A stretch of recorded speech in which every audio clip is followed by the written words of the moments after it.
యెషయా గ్రంథము 12వ అధ్యాయము. ఆ దినమున మీరీలాగందురు, యెహోవా, నీవు నా మీద కోపపడితివి, నీ కోపము చల్లారెను. నిన్ను స్తుతించుచున్నాను, నీవు నన్ను ఆదరించియున్నావు. ఇదిగో నా రక్షణకు కారణభూతుడగు దేవుడు. నేను భయపడక ఆయనను నమ్ముకొనుచున్నాను. యెహోవా, యెహోవాయే నాకు బలము, ఆయనే నా కీర్తనకాస్పదము, ఆయన నాకు రక్షణాధారమాయెను. కావున మీరు ఆనందపడి రక్షణాధారములైన బావులలో నుండి నీళ్లు చేదుకొందురు. ఆ దినమున మీరీలాగందురు, యెహోవాను స్తుతించుడి, ఆయన నామమును ప్రకటించుడి.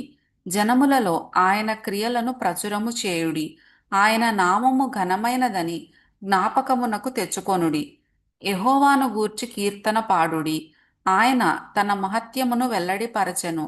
భూమియందంతటను ఇది తెలియబడును. సియోను నివాసి, ఉత్సాహధ్వని బిగ్గరగా చేయుము. నీ మధ్యనున్న ఇశ్రాయేలు యొక్క పరిశుద్ధ దేవుడు ఘనుడై ఉన్నాడు.